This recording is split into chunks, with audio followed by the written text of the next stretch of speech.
Guess I'm to blame. Busting that superstar DNA.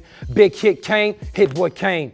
Hit Boy came, C3 came. The best yet to come.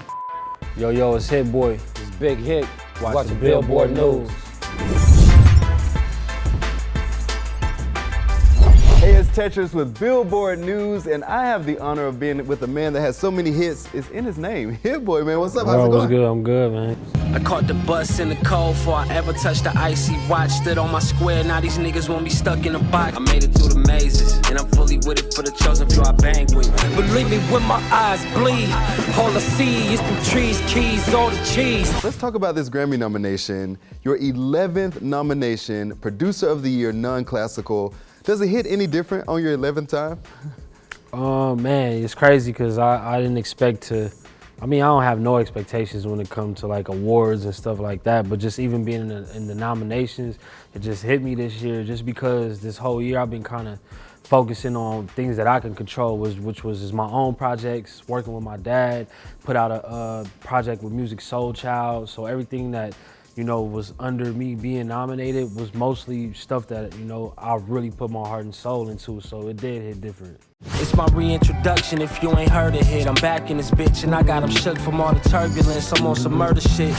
And then, I mean, you've worked on so many projects this year, like you said. How do you feel you stack up when you're like looking at, I'm going up against Jack Antonoff, my homie from Georgia, Metro Boomin. Like, what do you feel sets you apart as a producer? A lot, you know what I mean? I didn't have no label budget. Like everything is funded by me, music by me, engineered by me, studio time by me, like literally coming out of my pocket. So it's just like, I feel like I already won for real. I don't have no big powerful manager like the rest of the producers. I'm like thugging this shit by myself with a couple of my homies. This is, to me, I got nominated purely off of music. I didn't have the clout to go along with it. And I want to touch on that because you were self-released this year. And I think this is the first time that a Producer of the Year nominee has been self-released. So do you think that gave you more freedom? How did that change your creative process? I'm just in that place, period, just of empowering myself, like not, being held to. However, I feel like the industry changing anyway. I feel like there are no rules. It's just like the people that's really making the stuff that they feel in their heart, that's who got the real fans. That's who can go do shows, whether they're on the radio or not, like, you know what I mean? And I'm in that same place where I'm all about empowering myself. I feel like Big Hit when he used to load the bricks, the way I load the beats and get loads of chips. Clearly you have a lot of work ethic, so where do you feel like that comes from? Where's this like that's hunger coming that's from years of pain. Early in my life, I got to see my uncle was in a group and they had a lot of success. Then I just seen, they got into a situation with Atlantic Records and life just completely 180 for him, where he was up here to him living with me and my mom. So like I seen somebody that was successful, go through the game, have nice cars, have cribs, #1 records, everything, and then boom, it's just switch to where you're trying to figure it out. So I don't ever want to put myself in that place. So I move like I have never done anything every day. Like I try to make as many beats as I can, connect with artists, make songs, and this is like all off the muscle, everything I'm doing. I had a deal back in 2013, my pops had Touchdown, put out a couple compilations majorly with Interscope. He was featured on a couple songs. Through that, we was able to meet up with people like Jay-Z, we went to his office, 50, all these people like that, we respect in the hip hop world, and they was just championing him, showing him love, showing him respect, saying they rock with him. Then right after we put out a song that it was catching some traction, he get locked up. So it was like even more pain than, before, when he was out, I wasn't on yet.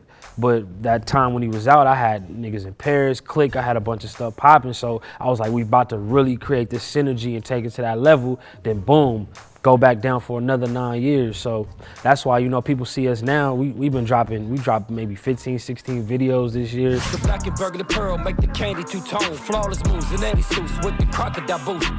We'll get back to your dad, but you've also worked with Nas a whole lot. I mean, 3 projects in a year. So how did you even find the energy? Like, how did y'all schedule work out that you could pump out that much music? Nas, he empowers me to be the best producer I can and allows me to grow through my production process. When he come lay 2-3 verses and a hook and like, yo, do what you do, you know what I mean? I'm doing breakdowns, I'm adding additional keys, I'm doing things to just keep the production interesting. And when he come back to the studio, he like, yo, I didn't expect this. My mind is blown. What made you think to put this sound and it matches what I'm saying? Like, you know, it's just like, I canceled a lot of sessions. I X'd out a lot of people hitting my boy Nima like, yo, I want to get in with Hit. It's like, man, I'm going in with Nas, bro, because he's gonna empower me. He's gonna let me be the best producer I could possibly be. I want people to hear me for me. I know my purpose, hopping out in retro Jordan 1s. 6-figure whips, my nigga, we all in one. And when you're working with a legend like that, like, do you feel like you go into the studio like wanting to give him direction, or is he normally giving you direction?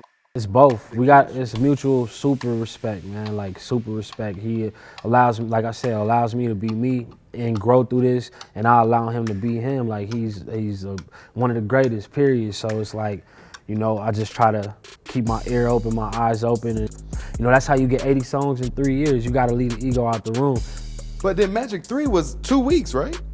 Like y'all did put the project together pretty in 2 much, weeks. yeah. So like, take me through that process, how you can get a whole album done in 2 weeks. Just lock in, you know what I mean, and really, you know, have some passion about it.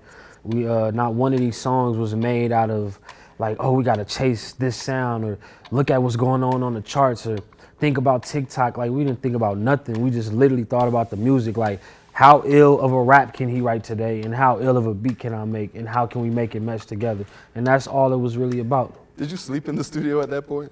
Oh yeah, for sure. I did a lot of sleeping in the studio through them 6 albums for sure, but I'm that type of person anyway. I'm just a workhorse, been a workhorse, and you know, somehow, bro, I still feel like the underdog. You know what I mean? I was just like somehow, like even though I'm a part of Jay-Z most streamed record, part of Travis Scott biggest record, Nipsey Hussle biggest record, I still feel like I'm just scratching the surface. You list a lot of hip hop greats you've worked with. I even saw recently you worked with J.Lo. That was one of your first placements in 2007. Yeah. You just met her like last year. Nah, I know, that's crazy. Yeah, I definitely sold my first professional beat through a label on a real album was J.Lo, and like you said, like I just met her, like, you know, working on a brand new song recently. So yeah, but the song is dope. What I do want to talk about is your dad, and we do have Big Hit in the studio today to talk about this project, so let's bring him out. Yes, sir. All right, Big Hit, welcome to Billboard Studio, man. Yeah, well, So happy to have you, man. Yes, sir, yes, sir. So you're here, you're with your son. This is a beautiful process. Let's talk about this album. The Truth is in My Eyes. Truth is in my eyes, nigga. I keep it gangster, so I ain't got shit to hide, nigga. 30 years. Talk to me about the reunion. You went straight to the studio, am I right? Absolutely, yeah. So tell me about that, like to like go from like what you've been through, the fight you've been through, not even knowing when you were gonna get out, and then now, boom. Yeah, I mean, it's a dream come true. I mean, I always vision that, you know what I'm saying, just laying on the bunk in the cell, like just surrounded by concrete and all the noise and the bullshit, trying to block it out. And I just told myself, like, one day I'm gonna be in the mansion. I focused on that vision, I stayed focused, man. This album's not on streaming. This Right. you sold even at your release party. You Right. sold the albums out of the trunk. I want to make sure it's a physical CD. Yeah, exactly. And that's how you can get the album. Taking it back to Physical. that feeling, man. And again, you feel like that gave you more control of the situation? 1,000,000%. I also wanted to talk to you about your energies. So talk to me about being in the studio. You're working with your dad, so you guys have chemistry as father and son, but you got to also have chemistry as artist and producer. So Sure. I've read that you got a lot of energy, Big Hit, and you're a little bit more chill. So Yeah. how do y'all balance that in the studio? It just is what it is. We used to each other. We always, you know, kept in touch. Even though he was down for a lot of my life, we still, through letters, through visits, through calls, like we still was, you know, solid at all times for the most part. And yeah, that's just continuing in real life. Like I'm just like other parts of my life when he was out, I was younger. I wasn't the person I am now, and I wasn't as developed mentally. So now I can really assess things, and that's what we on. And you talk about working on over 300 songs. That's so much. And your collaboration, Snoop, you talked about. So were these like things that you already envisioned you wanted, like the collaborators and working with Snoop? I just try to focus on me and him, man. We ball hogging. With whoever else come, you know, we cool. Man, let's roll, let's get it. And how does that feel? I gotta ask you, like, to be embraced like that by the community, by the people that have supported Hit over all his years, and to come out and have that sort of love. No, it's amazing. You know what I'm saying? It's just a lot of dream come true, but I just, you know, it's not really no pressure or nothing. They just some real individuals. They make me feel like I'm not just no outcast or nothing like that, no new booty. You were missing your father for 30 years, so even outside of musically, what's the personal reunion been like to have him here with you? I mean, it's great, you know what I mean? Getting to know different parts of myself through him and seeing his work ethic. Like, I always, you know, since I was a teenager, people be like, all you do is work, you locked in all the time. It's like, you know, I got that hustle in my blood, you know what I mean? Dealing with some of the stuff I dealt with in my life, and just like seeing him record 300 songs in 7 months is like, I'm trying to keep up with him now. It's like, I'm trying to get there and make, you know, more and more ideas, and it's like, you know, that's just a dope thing to see. Then just like his relationship with my son, like when they first met, like literally within, you know, when he first met, he was being super shy with him, and 20 minutes later, they was kicking it like this. So just like showing me how powerful genetics is and shit like that. How was it meeting your grandson for the first time? Man, it's like meeting me. It's spooky. I'm the general on the streets. I'm the general on these beats. So generally, it's in the DNA. We both are beasts. Talk about being in the box. So tell me how it was for you to see Hit Boy's success, to see these massive songs blow up, but be on the other side of a wall. I was shocked, you know what I'm saying? I knew it was coming, but at the same time, I heard about it. You know, I never really seen it because I was always on restriction. But when I did, you know, get a chance, my mom always sent me little, you know, photocopies or whatever. Like, I really wasn't tripping on the fame. I knew he was gonna be, you know, a superstar anyway. I always told him that, like, literally.